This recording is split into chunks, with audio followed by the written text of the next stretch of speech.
Lady LeLe back with another video, and this is Car Talk with Lady LeLe.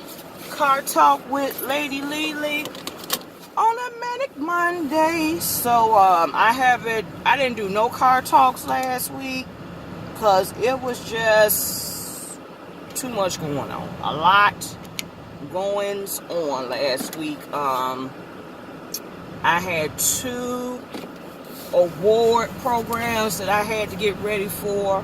One I was leading, which I always talk about that, the African American Achievement Awards that I do at my school. I do that every year.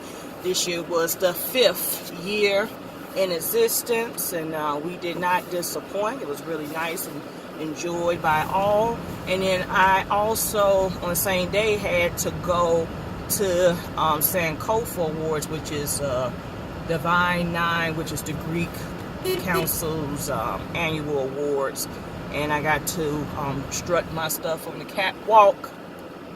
And yeah, so it was a pretty busy week last week, getting prepared for all that stuff.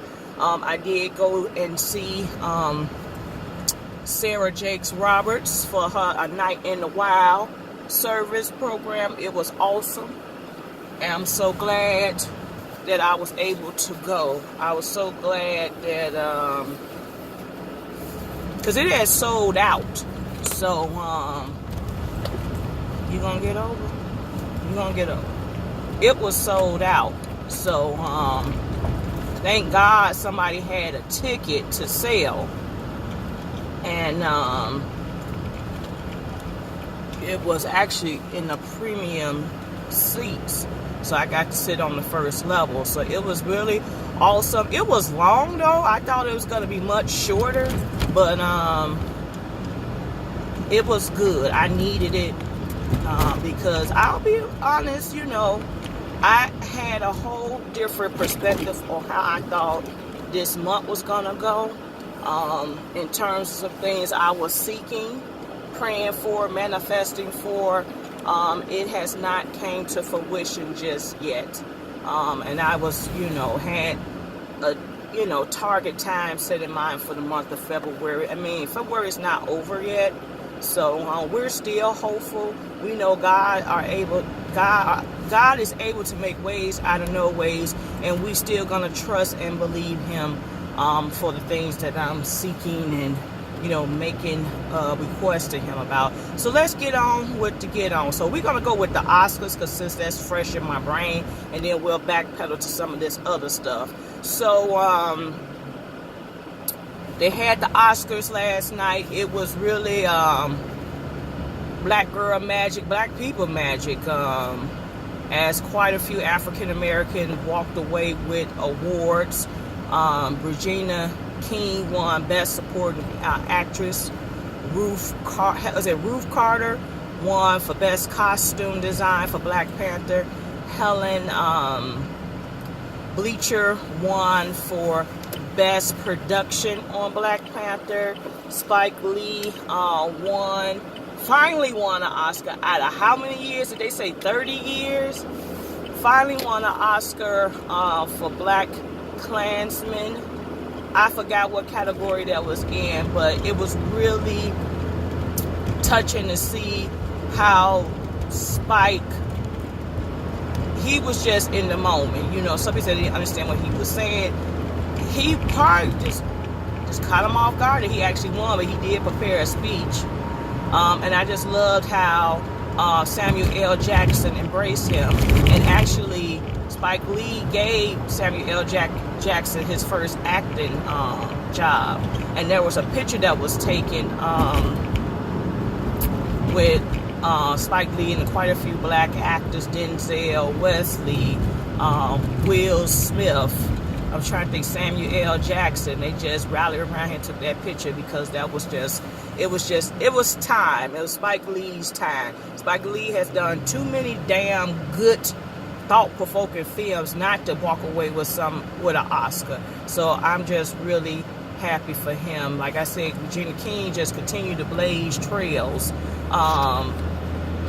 She came, I tell people, she stayed in the game. Everybody she ain't never fell off. She was active. She was always in the game. So I love Regina King for that, and she's big things popping in these streets, and she's really a great example for young ladies. So congratulations to them. Mala Shah Ali, and I know I probably messed that damn thing up. He won again for Best Supporting Actor in the movie The Green Book.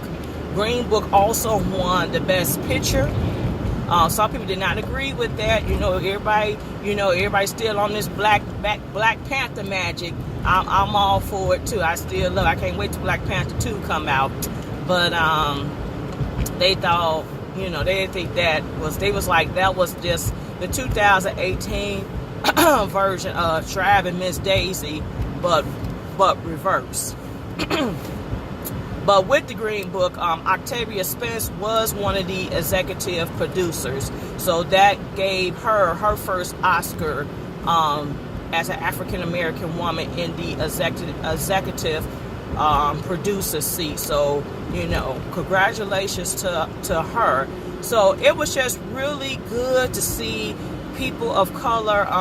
The guy from Bohemian Rhapsody, he won Best Actor, and everybody said, oh, we claiming him too. So it was just good to see some diversity in terms of winning. You know what I'm saying? Because there are great things, and with this being Black History Month, it was really good, because we had some things take place that was not so good that I'm getting ready to get into this month. So yes, that would just, I don't know, I just felt like that was just a good moment in Black history today, last night with the Oscars. So we're going to move on to some not so good things. I talked about Gucci doing that hideous piece, and now Burberry. Is it Burberry? They done did a stupid thing. They put together a hoodie with a noose type of garment attached to it. Now they apologize, and I tell people, oh, we finna boycott them. I'm like, let me tell you something about the boycotts with these designer labels. To be honest with it, the boycott really don't affect people like me, because I don't buy Prada. I don't buy Gucci, and if I had it, trust and believe, it ain't the real stuff. It's probably gonna be the knockoff. The most we probably would get for Gucci or Prada is probably the cologne and the perfume from, that's really the real legit stuff. But most of the time you see people out here, they ain't in no real Gucci, they not in no real Prada. So the boycott doesn't really affect the everyday working people who really don't buy that stuff or really can't afford it. That's just something to think about. That's just something to think about there. So does it really affect us if we're not buying it anyway? So yeah, like I said, it's the fashion, just certain labels, it's just cultural insensitive, and just making a mockery. I'm just saying, just don't even look cute. Just don't even look cute. So we're gonna move on. Y'all know Jussie Smollett been the big talk. Now they saying they don't know what to believe. He was indicted. I think he was charged with that whole attack. They're trying to say now that it was staged, that he paid people off, but now they're trying to say the so-called check that he claimed he paid the attackers to stage. They're saying that's not that's a check for something else, for him to get a nutritionist and get on some type of workout plan, because he was getting ready to film some project. So I don't know what to make of this. I mean, if he staged this is really sad. It's just really sad, because hate crimes, we take that real serious, especially these days at times. Like, you're making, if it is staged, why? What's going on there? Why we gotta, fake do some things? I just do not know. But the saga continues with that. Also, you all know that they claim R. Kelly turned himself in, but it wasn't no surrender. He didn't surrender. They saying they told him it was an order for him to come. So R. Kelly is in prison. Apparently, there's supposed to be 10 counts.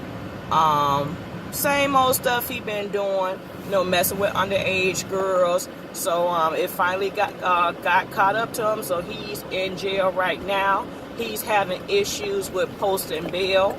The bail, I believe, is set at $100,000, and he ain't out yet because they saying he may not have the money to. He don't have the money to post bail, and they said there are some. I don't know if this is true or is this a rumor, but they're saying that there's some women out here that's calling up to the jail trying to see how they can put money on his bail.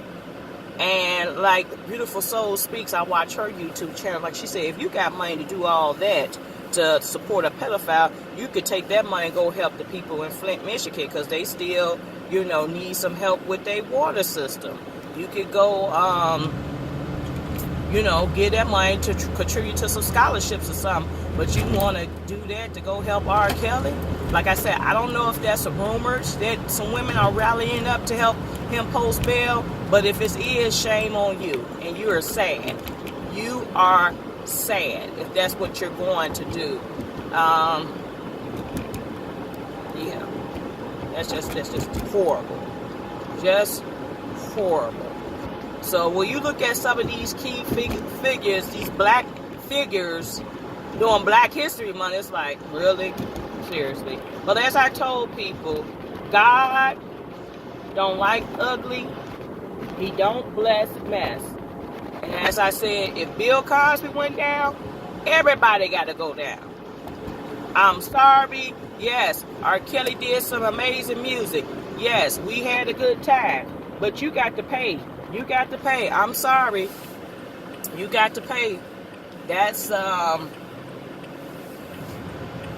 you got to pay. I'm sorry. Especially people, you got kids. Especially people got young girls. You won't want your kid to be violated. So yeah, it's a wrap. R. Kelly ain't did no music lately that make us want to go run to the store. And people ain't fooling with R. Kelly. Like they said, why these women, these so-called women, look at the post bail, have you noticed any celebrities coming to R. Kelly's defense? Don't worry, I'll wait. But they was like, you don't even see the celebrities coming to run in R. Kelly's defense. So, hey, that goes to tell you a lot right there. That goes to tell you a lot right there. So, it is what it is. They had the All-Star game last weekend, too. And Anthony Hamilton did a nice steel soul version of the national anthem, which was, definitely liked, loved, and appreciated compared to what Fergie gave us last year. So, yeah.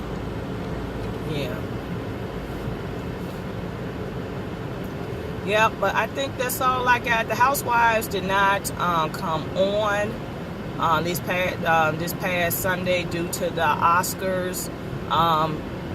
Picking up I guess next week they'll pick up where they left off. You all know that Dennis proposed to Portia.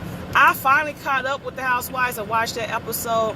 I just thought that when he did propose to her, I thought it was just gonna be a little more dramatic than what it was. I'm not saying that's not nice.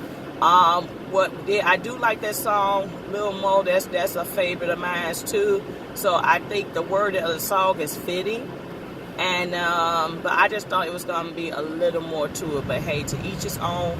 Portia looks like she's happy. She has a healthy baby girl on the way. And hey, life is good. Hey, life is good.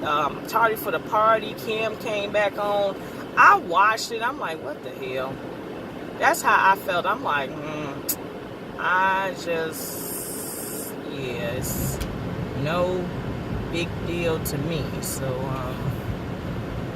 it is what it is. But it's back on. And, if I catch it, if I see it, I'll watch it. If I don't, it's no big deal. Not really a big fan of Kim Zolciak Bierman anyway. I think she I always felt like she changed up when Corey came in the picture. And I'm not saying like, you know, you cut your friends off or whatever, because I know, and you know, the relationship is going to change once you get married, have children, and establish a new life with a person. I'm not saying that, but what I am saying is just I felt like, you know, people were saying that, you know, they think Kim became a little racist when she got with Corey. You know, she, you know, wasn't, you know, amongst the people of color per se once she got with Corey. So I, you know, don't know, but that's what they saying. So yeah. So yeah, that's what they are saying. So we'll see how it goes. But they were saying that the next episode is gonna show why I believe Nene was suspended from production and was fine, because I guess she ended up attacking a cameraman or something, because Shamari threw up in her closet. She threw up in her closet on her clothes. So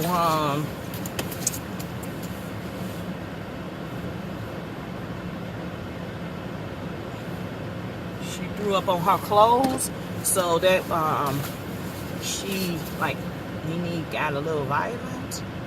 So yeah. But that is it. That is all. That's all I got. I'm slow dragging into work today because I really didn't want to go after this long weekend. But may this be a open door week for you. May you be open to all the opportunities, the blessings, the breakthroughs, and the new adventures that God has in store for you. Thank you for watching. Please, as always, like, comment, subscribe. Have an awesome, awesome